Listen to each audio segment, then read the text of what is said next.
Экспедиция покорителей холода подошла к своему концу. Верхоянские участники на днях прибыли в Якутск, и, наконец, сегодня город встретил аймиконскую группу покорителей.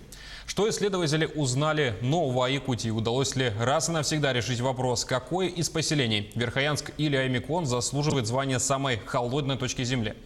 Узнаем у самих участников. В эти минуты они дают пресс-конференцию по проделанному пути. Предлагаем вашему вниманию кадры мероприятия.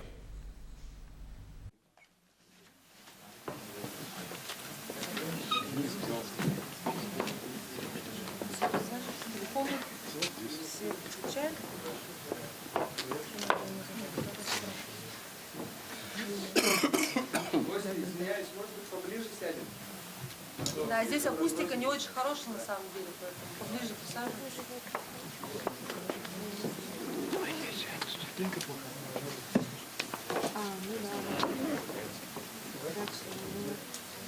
Мария, у нас по ВКС подключена Наталья Белякова. Она нас слышит.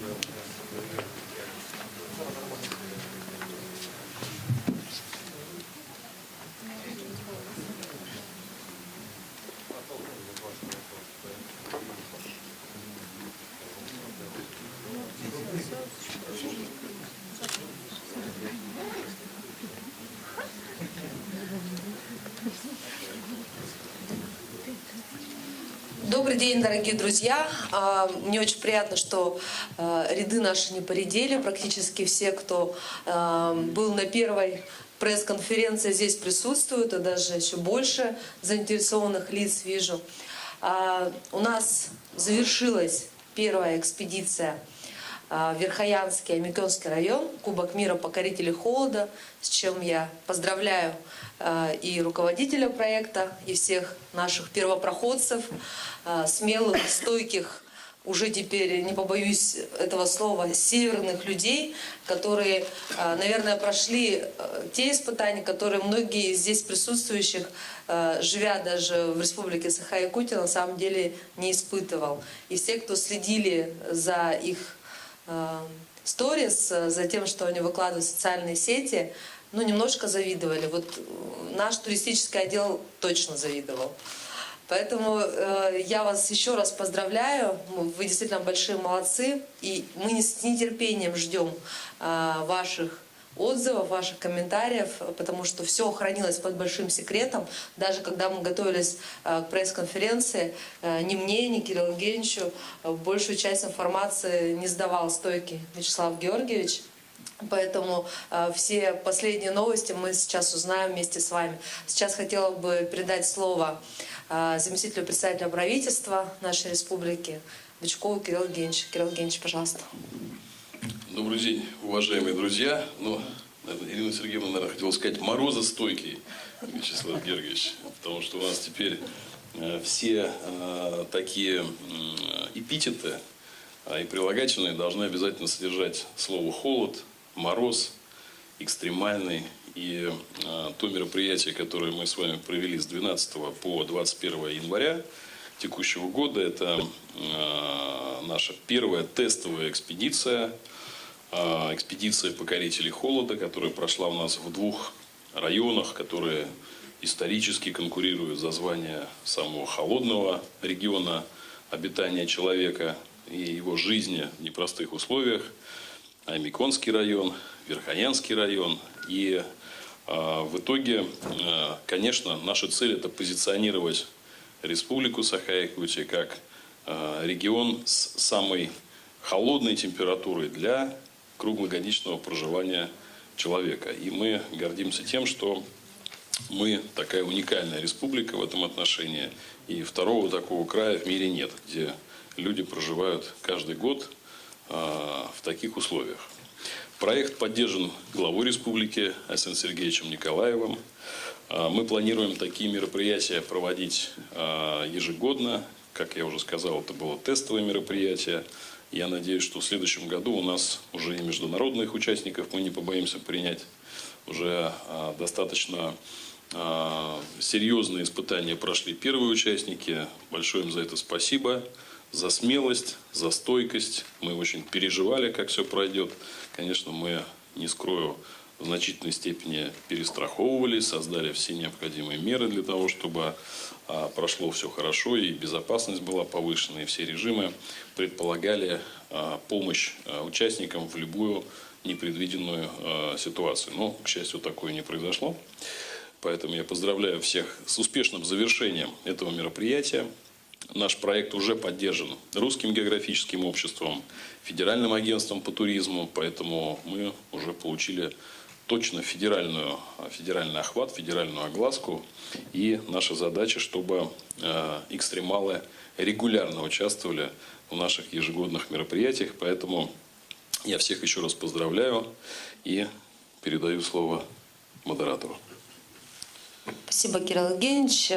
Ну, сейчас хотелось бы передать слово главному заклинателю, наверное, холода, который придумал этот проект, который действительно большой акцент делал именно на научные исследования. Мы очень много спорили на эту тему. Я все-таки хотела, чтобы это была больше школа выживания. Но я считаю, что баланс у нас, наверное, был соблюден.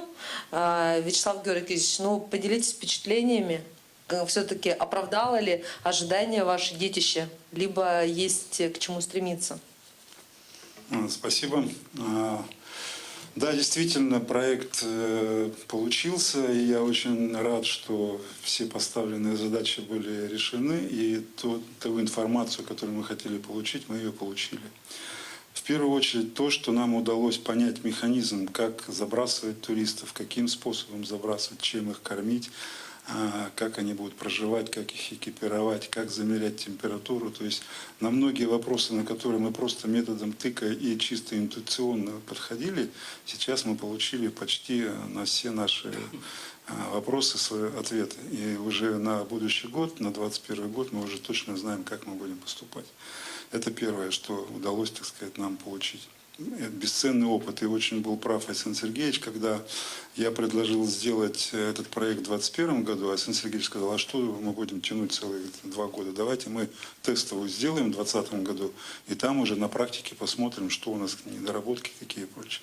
Это оказалось действительно правильный ход, и мы получили ту информацию, которую получили. Прежде всего, хочется отметить, что заброска в Верхоянский район невероятно сложная по зимнику.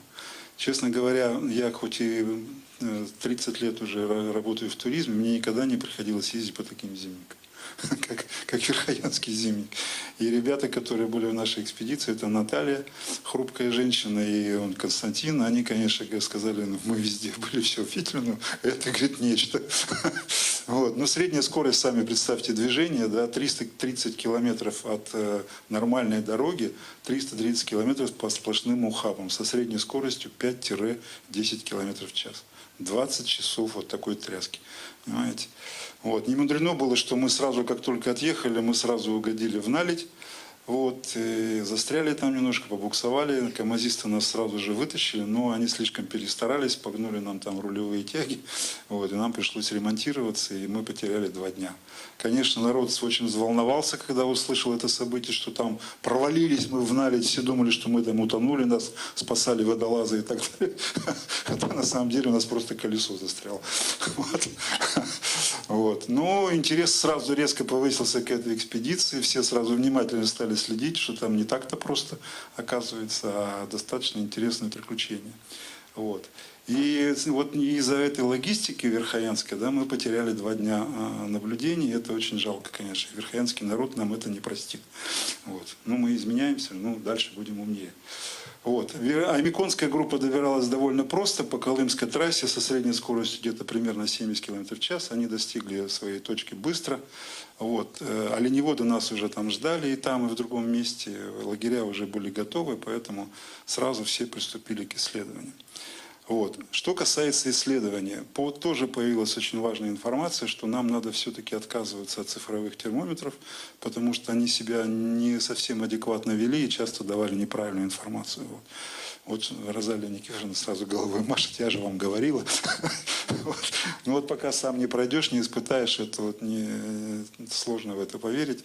Мы перешли к спиртовым термометрам, мы уже придумали способ, как мы будем замерять температуру в следующем году, чтобы сделать ее более достоверной.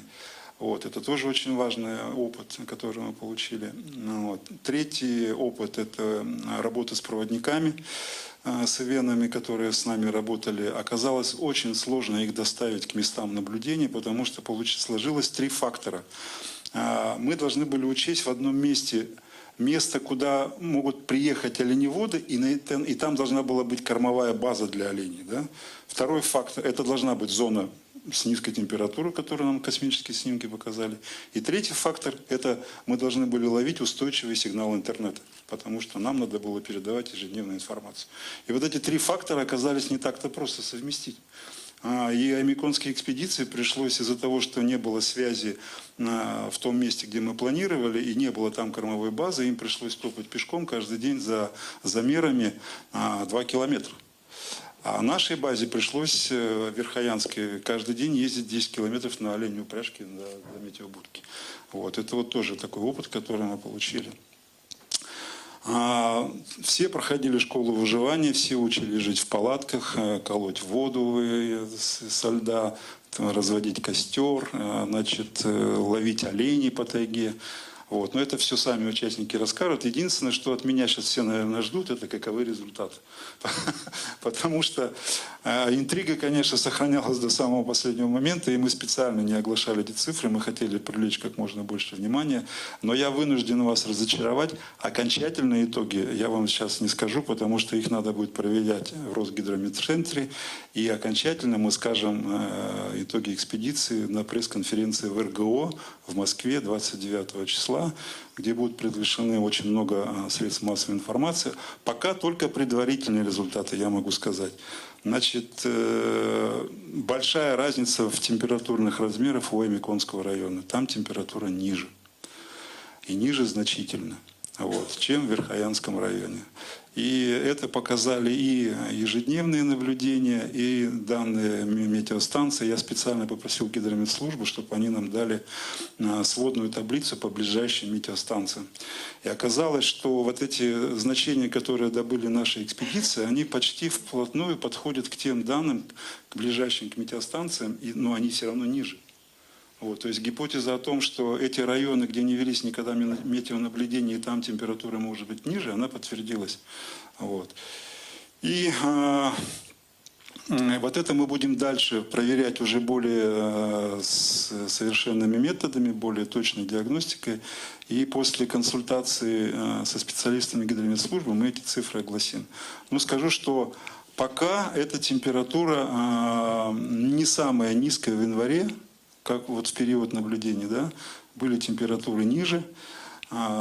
Самую рекордную температуру нам поймать не удалось, потому что были уже ниже температуры. И самое главное, что надо принять во внимание, что это был очень короткий период наблюдения. Потому что самый холодный период на самом деле 3 недели. А мы всего были 5 дней измерений. Поэтому я не удивлюсь, если температуры будут озвучены ниже, чем мы поймали, да, завтра или послезавтра. То есть нам буквально не хватило. Но мы и не ставили такую задачу, чтобы обязательно вот в эту экспедицию поймать самую низкую температуру. Потому что очень короткий период наблюдений. Вот. Мы должны были понять механизм, методику, логистику, как ведут себя люди, как ведут себя животные, оборудование, экипировки и так далее. Вот этот бесценный опыт мы получили. Все, что я хотел сказать. Спасибо большое, Вячеслав Георгиевич. Но от себя еще раз подчеркну, что это все-таки не научный был проект, а главная задача у нас была популяризация и Верхоянского, и Аймиконского района. И в следующем году, я думаю, что подключатся и другие районы. Я вот буквально вчера поздно вечером вернулась с Нейрюнгри. Там есть местность Наход, я думаю, что тоже многие знают, что там фиксировались температуры, в том числе и минус 60 градусов, там тоже низина. Поэтому даже районы Южной Якутии могут, в принципе, включиться в эту борьбу, потому что наша задача привлечь тех туристов, которые, в принципе, которым, в принципе, интересна эта игра в ловцов холода, но прежде всего они бы хотели пробовать себя в роли каюров. И вот как раз здесь присутствуют и господин Цепандин, и господин Арбугаев, которые помогали нашим участникам, были таким мостиком между местными жителями, и между ними обеспечивали провизии. Вот, Герман Прокопьевич, насколько я знаю, что готовил самостоятельно еду, и я видела, как вся провизия собиралась на территории Чучур-Мурана и отправлялась в далекие наши северные районы. Ну, я, с вашего позволения, чуть позже вам тоже предоставлю слово, но мне сначала бы хотелось послушать все-таки отзывы участников. И так как мы уже начали с тяжелых передвижений до точки в Верхоянском районе, я бы хотела передать слово Константину Чалабову, который присутствует здесь. И у нас по ВКС подключена Наталья Белякова, та самая хрупкая женщина, которая 20 часов добиралась до пункта назначения, и которая практически каждый день на оленях утром ранним ездила замерять температуру. И вечером тоже, насколько я поняла. Константин, поделитесь, пожалуйста, впечатлениями о своем испытании. Ну, обычно, как каждые выходные провожу время, так. Вот, в принципе, что? Ничего, да нет, на самом деле все очень круто было. Вот, и знаете, есть такая фраза, что жизнь измеряется не годами, а впечатлениями. Я здесь перефразировал немножко, что температура измеряется не градусами, вот, а впечатлениями за погоней за этой температурой. То есть в то время, которое мы потратили даже с дорогой, про то, что говорил Вячеслав, с дорогой, которая на 2 дня мы задержались, мы застряли в наледи. Для меня это было намного круче. То есть это еще такой лишний экспириенс, да, то есть когда вытаскивают машину, ты снимаешь, у тебя вот это замерзают руки, глаза, нос, ну все, в общем, замерзает. И это было, конечно, очень круто с точки зрения даже фотографий, которые я сделал, потому что вот этот момент, когда я видел, как дальнобойщики преодолевают эту сложную дорогу наледь, для меня это, конечно, было очень классно. А так как я люблю снимать правду и писать правду, то вот для меня это очень круто было. Вот, что касается погони за температурой, вот часа езды на оленях, это, конечно, фантастическая какая-то вещь, потому что когда ты едешь в ночи, в темноте на оленях и видишь только пыль из-под копыт и рога оленей, и такой космос, сверху звезды везде, да, и ты вот так вот голову назад опускаешь, я от микрофона не могу, конечно, отпустить, так бы я вам продемонстрирую, как это происходит, а вот ложишься и смотришь на эти звезды, и мчишься куда-то, и так мягко, и, конечно, это восторг. То есть я вообще оленей полюбил, ну, то есть я, в принципе, до этого я всех животных люблю, но вот оленей зауважал очень сильно. И по поводу холодной температуры, да, то есть вот этой гонки, вокруг всегда появляются какие-то люди, то есть оленеводы, да, и причем это так удивительно, потому что вот ты говоришь с оленеводом, у нас был оленевод Максим, который учил меня делать лучину, это очень полезный, кстати, навык, я этого не умел, вот, рубить лес, колоть дрова я умел, но более-менее, и мы с ним говорим, я снял видео, и мне пишет в Инстаграме его дочка: ой, это мой папа. И я такой, в смысле? Ну, я так понял, что его дочка во Франции вообще живет. И для меня это такой дисбаланс. Типа, оленевод, он такой, ходит с оленями, учит тебя лучину делать, живет в палатке, рассказывает, что когда холодно в палатке, ну, то есть палатка же остывает иногда, что нужно руку держать вот так вот, лежать с рукой. Когда рука начинает замерзать, тогда ты подбрасываешь дровишко. Вот. А здесь дочка пишет: что мой папка. И я такой, вот, думаю, ну, то есть вот эти люди, которые вокруг образуются, да, находятся, кормят, говорят там, и я еще тему очередную нашел для себя, которую буду снимать летом. Это на самом деле вот эта бесценная штука, да, то есть градусы градусами. Понятно, что это интересно, классно, что чем ниже, тем круче ты в драйве. Но вот люди, это, мне кажется, для меня, по крайней мере, самое основное. И как я уже заметил, что у вас очень холодно, ну вообще очень холодно в Якутии, но очень тепло внутри. Вот. И поэтому большое вам спасибо за это. Я действительно очень рад знакомству с многими людьми, которыми вот я познакомился и провел это время. Спасибо большое, Константин. Мы вчера кратко пообщались с вашим партнером по испытанию, с Натальей Беляковой. У нее сейчас начинается посадка, поэтому она, к сожалению, не может к нам подключиться. Но она тоже была под большим впечатлением. И можете, да, микрофон тоже, а то звук идет. И отмечала, что погружение в этнос, это на самом деле для нее было основным открытием для себя уже, для человека опытного в сфере туризма, нежели погоня за температурой. Мне, говорит, было гораздо приятнее изучать быт и малых народов севера, в том числе, и особенно каюров, нежели там гоняться каждый день за измерениями температуры. И вы сейчас снова подтверждаете это. И я знаю, что у вас была такая маленькая тайна, я сейчас раскрою журналистам. Вы оба не едите мясо, да? Вообще. Было такое. Как вам жилось там? Ну, вот как раз я про это Или мы хотел. вас испортили, Смотрите, вы теперь едите? Смотрите, нет, у меня есть, я как буддист, давайте так, я вообще близок к буддизму, но я не ем действительно мясо, 6 лет, я не ем мясо, и мало того, я не ем рыбу, я ем только яйца и сыр, но при этом для меня в командировке очень важно именно общение с людьми, контакт с людьми. И контакт с людьми не получается настроить, если ты говоришь, маленина. Можно мне, пожалуйста, фруктов, помидорки, и я хочу еще карпаччо с сыром, капрезе, можно мне, пожалуйста, салатик и так далее. То есть, понимаете, да? Для меня очень важна работа, ну, в смысле, и общение, как я уже говорил много раз с людьми, и поэтому я не выпендривался. Вот Герман подтвердит, что я говорил ему, что то, что ты, в общем, достанешь из своего ларца, как говорится, а ларец у него, ого-го, вот этот вот с этой едой, на самом деле очень вкусной, то я и буду есть, потому что мне вас там просить, извините, а у тебя есть там что-нибудь вегетарианское? Ну, то есть на это времени не было. Вот поэтому я, да, приложился к чему-то мясному. И, то есть я не воинствующий вегетарианец такой, и как бы, ну, очень вкусное мясо, ну, что я могу сделать? Вот, сейчас приеду, буду отмаливать грехи гречкой и хлестать себя луком. В общем, так. Спасибо, Константин. У нас есть еще одна команда, это Павел и Илья, которые путешествовали по Миконскому району. Они не вегетарианцы, но я думаю, что у них тоже было немало испытаний.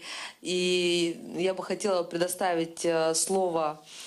Ну, давайте начнем с Павла Матвеева, да, который погрузит нас в Миконский район, может быть, расскажет тоже что-то интересное. Я знаю, что на Лиде у вас там не случалось, но вас заставили строить иглу, да?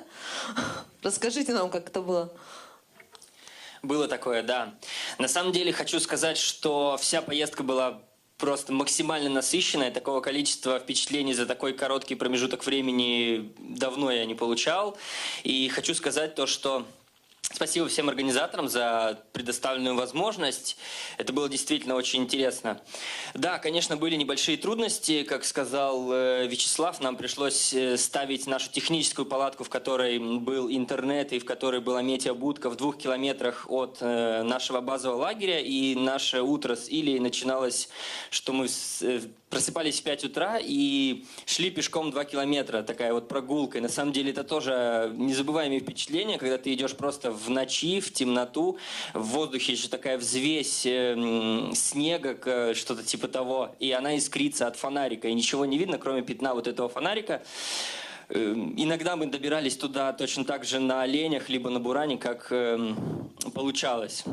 Вот, это было действительно супер. Ну и наш учитель, сенсей Георгий Ионович, на самом деле, ему тоже огромное спасибо. Очень душевный человек, очень мудрый и многому нас научил. В том числе, да, мы строили иглу, разгребли, наверное, целое поле снега, потому что снега, как оказалось, не так много в этом месяце оказалось. И он был не прессованный, мы его скидывали в такие кучи, утаптывали ногами, на следующий день делали из этого блоки и выстраивали иглу. Конечно, переночевать не получилось, потому что мы ее построили только к последнему дню, смогли осилить это.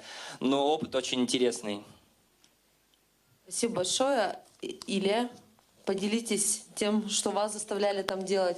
Рыбачили, охотились вообще? Ну, я могу поделиться тем, что мы тоже кого-то заставляли, не только нас заставляли. Мы также заставили оленевода завести Инстаграм и вести его.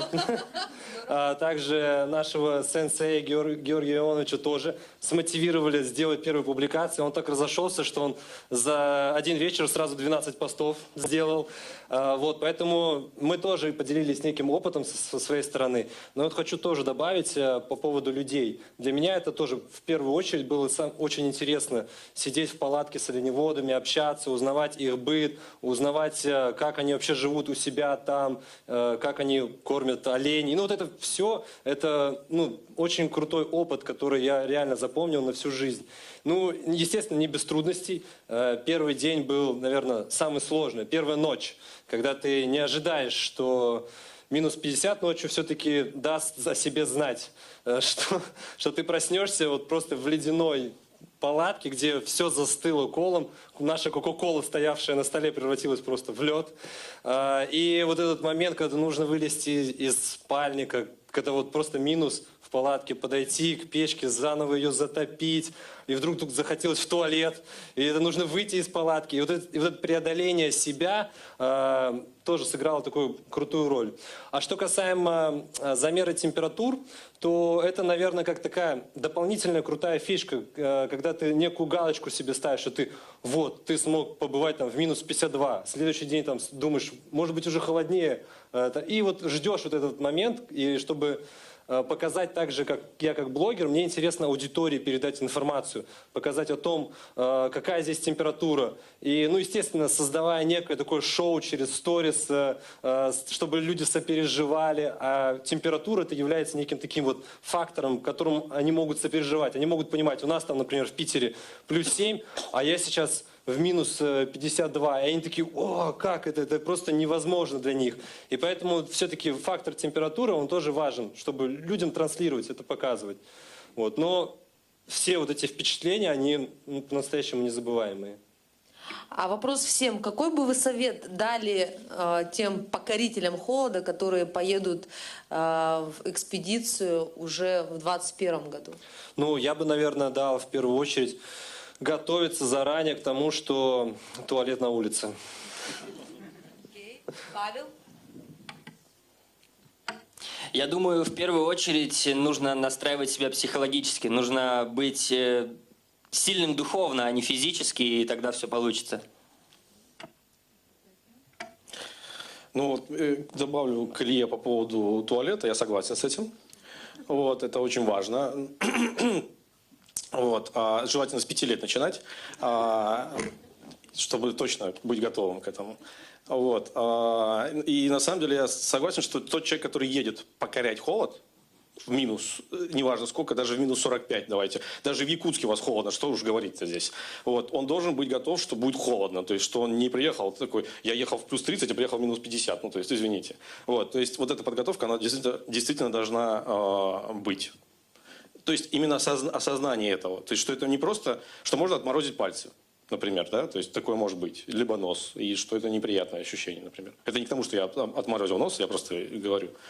Вот, то есть эта подготовка, это да, верно. Причем физически, кстати, извините, еще добью, потому что вот именно в морозы, если ты работаешь усердно, то вот когда ты ешь только орехи либо зелень, это очень тяжело. То есть, вот, а с точки зрения именно Паша сказал по поводу духа, да, я согласен, но физически тоже нужно быть готовым, потому что пробежать или еще что-то сделать, да, это очень много энергозатрат.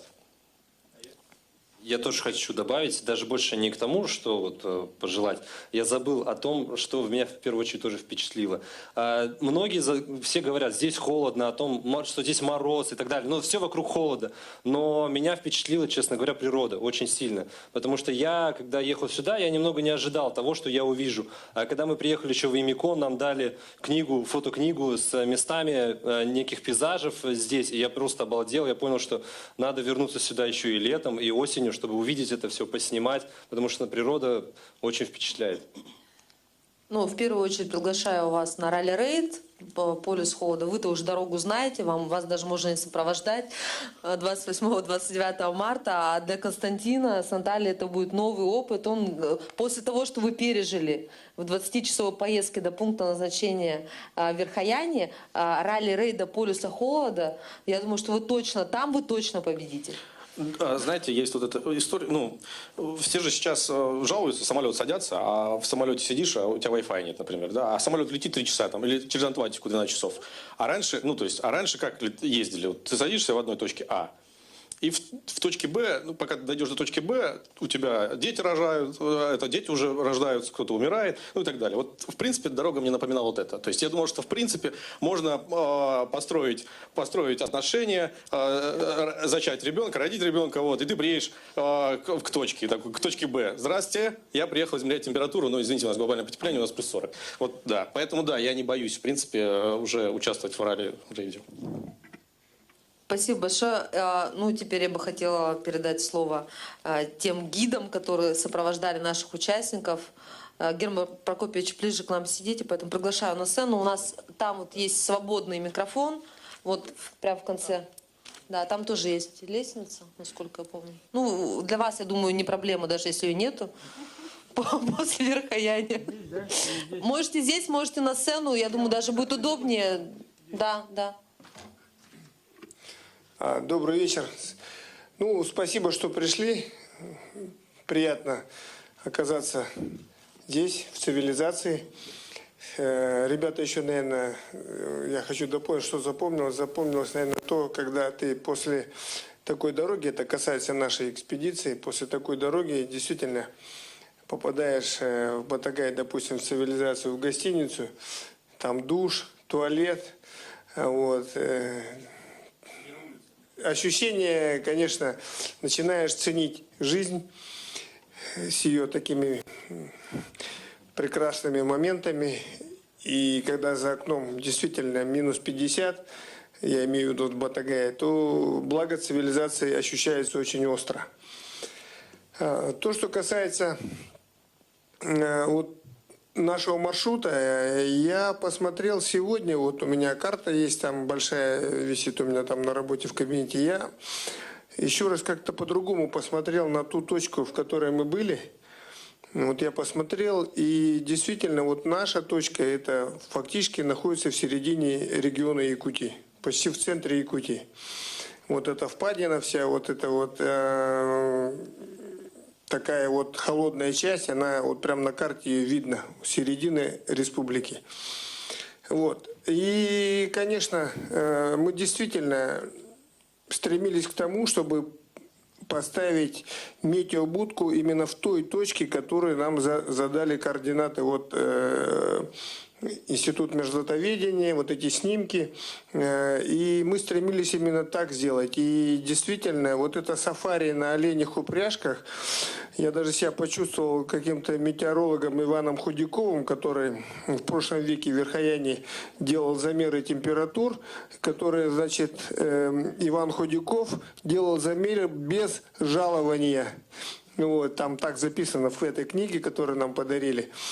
Вот ему оставили термометр, ссыльный барон, и он там, значит, вел замеры. И потом написал эту книгу, которую нам вчера в администрации вручили.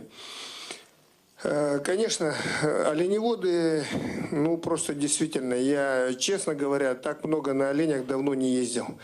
Мы в день проезжали, ну вот так скажем, на работу. На работу мы ехали к метеоплощадке нашей не 10 километров, а порядка 15 километров. Мы ехали на оленях туда и обратно 30 километров, и вот фактически возвращались все время в темноте. То есть рано утром, либо поздно вечером возвращались на базу. И, ну, это просто, вот мои ощущения такие, что, ну, как космос. Вот на оленях мы как в космосе были, потому что вот этот пар клубится от... Мы на последней нарте ехали, то получается впереди 4 оленя, которые просто бегут, и такие клубы пара, и снежная пыль поднимается, и вот эта нарта плывет, и ты ничего не видишь, только звезды рядом, и ощущение, как будто ты в космосе находишься. Очень сильное впечатление. Мне мне понравилась вот сама река Нильгисе. Она вот нам местный проводник там показал. Мы буквально за полчаса поймали линков, прямо вот рыбу. Реально. То есть это один из моментов, когда можно для гостей поставить зимнюю палатку, и они, в общем-то, могут хорошо там порыбачить. И я думаю, это вот есть чем занять их. Ну и также, конечно, интернет – это великая вещь. У нас хорошо работала эта интернет-связь. И спасибо большое. Вот это очень было приятно, когда рядом олени, ты находишься в глухой там лесотундре, и у тебя интернет, ты сидишь там, ватсапишься. Ну, я не знаю, для современного человека это, по-моему, счастье вообще. Даже теплого туалета не надо. Главное, чтобы интернет был. Поэтому это очень хорошая вещь, и я думаю, оценили и наши журналисты, которые напрямую фактически получали информацию. Вот. И, в принципе, путешествие, вот, ну, как бы по своему опыту хочу сказать, что вот такое путешествие, оно такое трудное, интересное, и надеемся, что у нас это дальше тема пойдет. В администрации Верхоянского района мы немножко провели такую беседу, что все-таки это не спор какой-то, и это замеры, как природа даст. Сегодня Верхоянск или завтра Верхоянский район, или сегодня Аймиконский, вот это все официально определится. Но это дело времени. И ну, мы еще так сделали, оставили своего там Ивана Худякова, то есть Спиридон Шишигин, оставили ему термометры, метеобудку. Он, значит, там будет проводить замеры поверенными термометрами. Ну, понятно, что это в зачет не пойдет, но пойдет как, уже как данные достаточно поверенные. Потому что все-таки вот Верхоянские все же болеют за это. И вот Владимир Христофорович отправляет нам в WhatsApp там разные термометры, показания, прям фотографии. Конечно, разброс большой по температуре. Но все-таки это кажется, что это, конечно, такие погрешности термометров, которые дают там 5-7 градусов. Вот, поэтому здесь, конечно, в администрации сказали, вот, почему у вас так, а у нас вот там-то так, градусов ниже показывают. Но я думаю, это надо вот предпринимателям или, ну, наверное, так, какую-то партию термометров хороших, поверенных, с малой погрешностью вот распространять в тех районах, которые вот имеют низкую температуру. Ну, вот такое пожелание высказали. Ну, а так было интересно. Экспедиционеры выдержали все. Вот. Наталья Юрьевна у нас тоже, значит, в Кухлянке она у нас там. Это, я шутил, говорю, это вот вы готовая чум-работница у нас. Она мне заштопала Кухлянку. Она, значит, в палатке ночевала, печку топила. Вот. Ну, то есть, чум-работница первого разряда фактически, наверное, выполнена она. Вот. А Константин у нас, он, конечно, вот он сделал такое тестовое испытание цифровой техники, что iPhone может снимать при минус 50. Единственное, что он подморозил пальчики, подушечки пальцев, он обжег холодом. И вот он это, до сих пор еще такие есть ощущения болезненные, ну, не так смертельные. Я говорю, волдырей, главное, нету, нормально. Ну, то есть техника уже выдерживает, уже пальцы не выдерживают. Гер, я добавлю по поводу того, что хорошо, что интернета в туалете не было, а то вообще там все отморозил. Знаешь, как сядешь на час и все. И поэтому вот интернет, да. Главное, чтобы не было интернета, ну, потому что туалет не теплый. Да, и оленеводы просто были от счастья. Они там ватсапились, звонили по ватсапу. Там, в общем, столько визга было. В общем, у нас это было такое тусовочное место. Вокруг мы прям... И что интересно, вокруг тарелки, я говорю, ребята, вот оператор настроил, чуть шелохнется тарелка, мы не сможем настроить. И буквально на следующее утро они вокруг этой тарелки, как кораль, изгородь построили. Это чтобы олень туда там рогом не зашел, не зацепил. Прям такой кораль. Вот вокруг тарелки, фотография есть такая. Ну, то есть, цене вот оленей, да? Цене оленя. Да, цене оленя. В общем, получилось таким образом, что интернет, конечно, имеет место быть. Ну, время такое. Все, спасибо. Спасибо большое, Герман Прокопьевич. У меня, знаете, ну, даже не то, что к вам вопрос, скорее всего, к Вячеславу Георгиевичу, но, может быть, и к вам. Вот мне лично чего не хватило, да, то есть мы-то, как орган власти, помогали и морально, и финансово, и информированием, но не лезли в саму, непосредственно в сам турпродукт. Но мне не хватило, что вот у меня, допустим, те же верхоянские, да, участники экспедиции, они, к сожалению, не увидели киселяхи. Они не увидели, они даже на Мать-горе же не побывали, да, не видели провала. Не кажется ли вам, что вот такую, нужно делать хотя бы пару дней такой подготовительной школы выживания перед тем, как они приступят к замерам, и показывать эти, ну, наши объекты туристические, которые действительно имеют очень большую ценность. Вот я точно после киселяхов вернулась другой. Владимир Христофорович помнит, как мы с Феодосией Васильевной поднимались на буранах, часов, наверное, 6, если не больше, и падали с них. У нас многие не доехали, но то, что я увидела наверху, и то, что ощутила именно энергетически, это не сравнится, наверное, ни с чем. Хотя я опытный путешественник.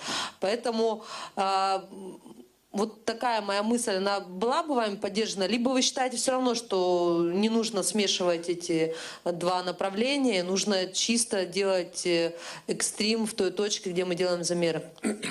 Ну, я хочу сказать так, что все-таки при температуре около минус 50, вот вылазки такие, вот даже на оленей упряжке мы там час с лишним, все-таки это экстремально, когда, ну, холодно, ты статично находишься. При том, что мы одевали на себя и кухлянки, и торбоза, валенки. И дышать трудно, собственно говоря. И получается, чтобы даже вот на той же рыбалке, надо, конечно, там зимнюю палатку ставить уже с печкой, чтобы как-то комфортно могли люди сидеть рыбачить. И чтобы поехать куда-то на киселяхе, и вот в такое холодное время, мне кажется, это очень экстремально. Ну, сухой морозный воздух, во-первых, движение там. Я считаю, в другое время года, конечно, вот как экспедиционеры сказали, вот они хотят в другие времена года приехать посмотреть. Я думаю, это да. А вот в такой холод, ну, тяжеловато.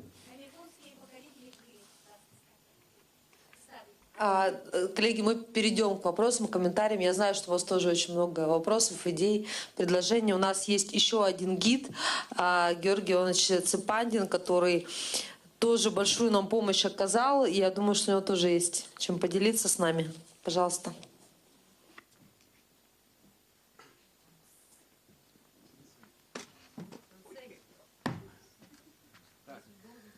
Вот и завершился наш поход. Кнопочка где? Так, вот и завершился наш поход. Было довольно тяжело, особенно ребятам. Я со своей стороны, как проводник, как инструктор, постарался показать все красоты, которые были по пути и не по пути. Мы сделали небольшую вот эту вылазку на киселяхи Амиконские, в музей сходили, так как вот Амикон является одним из центров ГУЛАГа, вот материалы по ГУЛАГу показал. И всеми двумя группами были в Чурапче по пути и встретились там с местными моржами, с их философией познакомились. Это так как относится тоже к теме мороза. Вот этот ихний сенсей местный чурапчинский, он говорил, что холод является основным стимулятором развития, в общем, здоровья. Приехали в Аймикон, на месте дислокации сразу появилась проблема о расположении лагеря. Оленеводы никак не хотели от своего места сдвинуться, там связи не было. полдня искали место, потом все-таки нашли и за короткий световой день все-таки успели все разместиться. По программе у нас была еще школа выживания. С первого же дня началось занятие по выживанию. Значит, первый день я ребят обучил разведению печки, как растапливать, как поддерживать. А второй день устроил соревнования по разведению костра в лесу, уже в таежной зоне, без ножа, без дров. В общем, каждый день чем-то занимались. Ловили оленей, ездили на оленях, охотились, селки поставили. Каждый день ребята проверяли эти селки. Последние дни занимались постройкой иглу, но это была проблема, так как снега не было. И пришлось долго работать. Тут ребята все высказывали некоторые недовольствия. Мы здесь что, трудовой лагерь, что ли, или как? Каждый день приходилось работать довольно долго, по несколько часов. Снежные блоки готовили для иглу. Температуру меряли, так как аймеконские очень боялись потерять свой полюс и постоянно нас подстегивали, помогали искать холодные места, подсказывали. Нам поэтому приходилось довольно-таки на долгие расстояния ездить, искать этот холод. Все нормально прошло. Я очень доволен, что мои подопечные довольны. Мои ребята нас учили фотографировать, учили Инстаграму, как что делать, и все это. Взаимно мы обогатились, я думаю.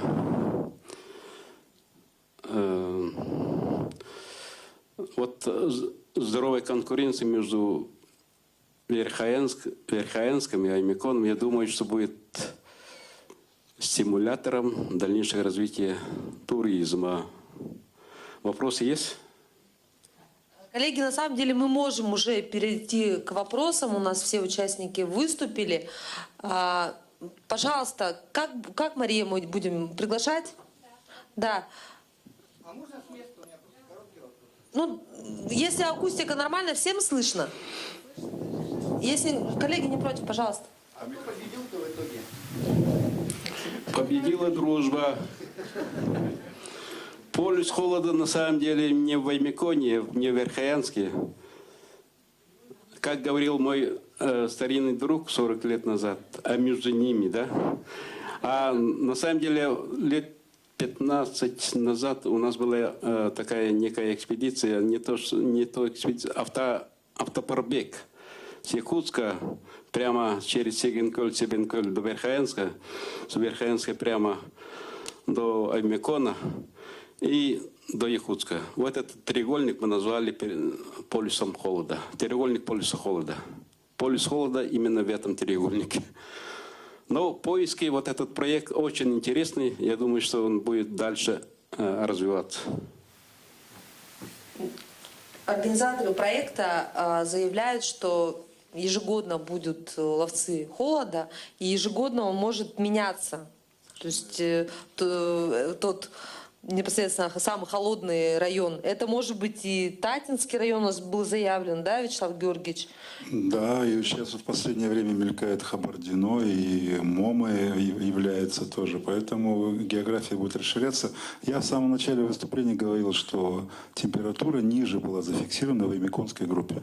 Пока я только это могу сказать. То есть мы ждем поверки. Поверка у нас будет до 29 января завершена. Да.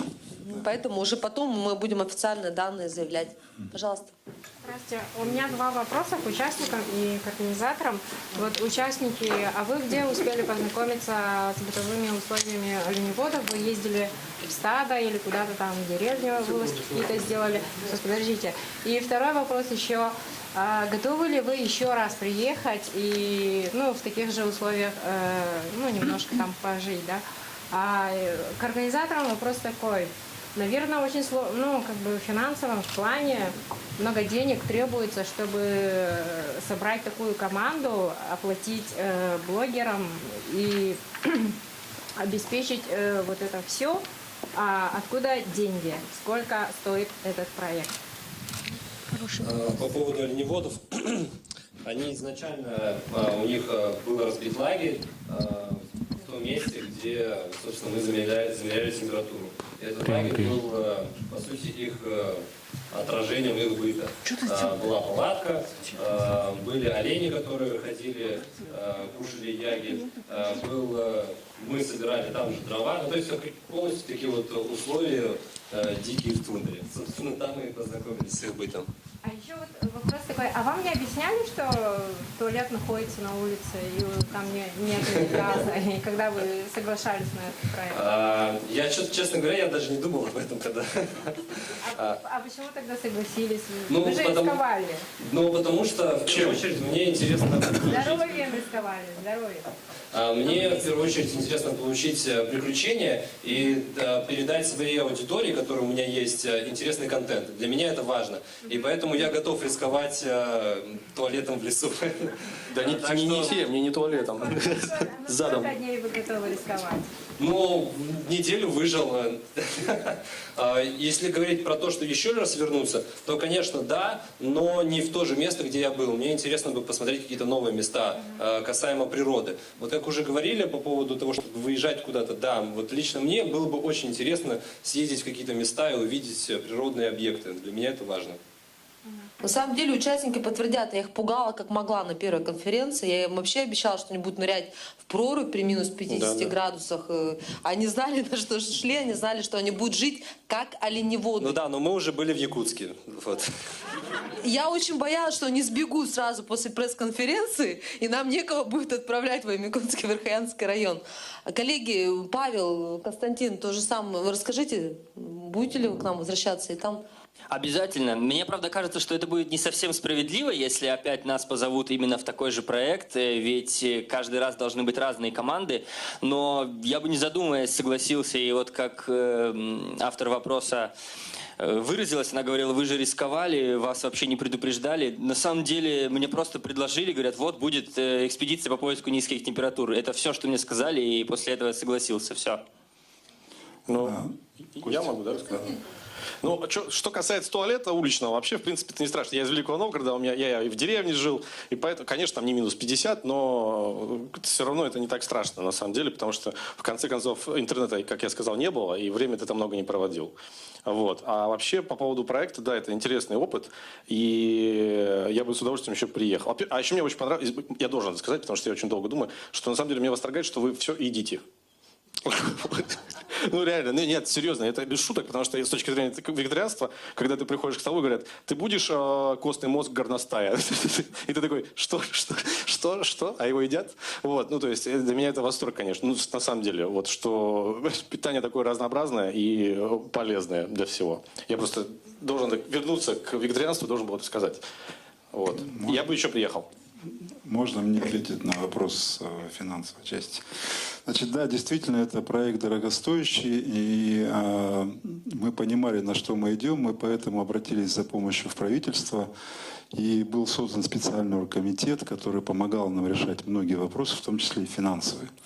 Вот. Благодаря работе оргкомитета мы привлекли таких спонсоров, как авиакомпания «Якутия», значит, фирма «Ремикс», «Газпром Космос», когда узнал, что вот такой проект реализуется, они нам буквально за бесценок отдали свой выделенный канал. И то, чем ребята наслаждались, да, на самом деле это очень дорого стоит. Вот. И деньги будут выделены из правительства, из бюджетной программы на развитие туризма, и нам компенсируют те расходы, которые мы понесли, используя частные средства и средства спонсоров. И я думаю, что в дальнейшем этот проект будет увеличиваться по стоимости, потому что будет расти количество участников. На сегодняшний день это обошлось больше 4 миллионов рублей. Вот такую цифру я вам сейчас готов назвать. Да, я дополню Вячеслава Георгиевича. Дело в том, что пока это же не коммерческий проект, то есть компания не зарабатывает ничего. Блогеры тоже не получали никаких финансовых средств. То есть они поехали бесплатно. И все, что они делают сейчас в соцсетях, это благодаря тому, что мы им предоставили приют в этих холодных условиях, кормили их бесплатно, учили их строить иглу. Они сейчас отрабатывают, собственно, что мы вложили в них. Благодарите. Да, но если без шуток, то действительно это тестовая экспедиция. В следующем году это уже будет коммерческий проект, в котором уже правительство не будет финансово участвовать. Мы можем, естественно, там информативно как-то помогать, да, помогать искать участие, помогать искать спонсоров. Опять же, Минпред будет обязательно. Вячеслав Георгиевич забыл отметить Мегафон. Мегафон мы с ними провели хорошие переговоры. На моем уровне они готовы освещать проект, те результаты, которые мы сейчас получили, фото, видео, материалы, мы предоставим компании Мегафон, и они на своих ресурсах будут бесплатно, безвозмездно размещать информацию об этом проекте. То есть уже помимо того, что некоторые спонсоры обеспечивали нас и материалами, да, и экипировкой, экипировкой, мы еще и существенно сэкономили на продвижении, получив такого серьезного спонсора. То есть по спонсорам мы будем помогать. Финансово, конечно, ежегодно мы, тем более уже коммерческий проект, спонсировать не будем. Я надеюсь, что на следующий год он выйдет именно на коммерческую уже стадию. И уже будут участники платить компании за то, что они, собственно говоря, все эти прелести жизни могут испытать на себе. Дело в том, что я хочу еще подчеркнуть, да, судя по той реакции, которую вызвал этот проект, вы видите, что ни один из проектов Якутии так не освещался в федеральных средствах массовой информации. Вчера звонил вообще канал Sky News из Британии, которые заинтересовались проектом и готовы уже сюда приехать и снимать, значит, этот сам проект, да.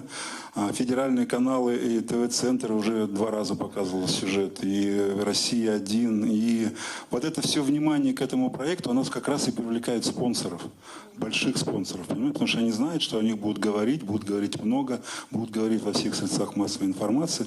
Это вот тот положительный эффект, к которому мы стремились, мы его сейчас получили. Вот, это тоже главная цель, которую мы достигли. На этом мы завершаем показ пресс-подхода экспедиции «Покорители холода». Спасибо за внимание и оставайтесь на Якутия-24.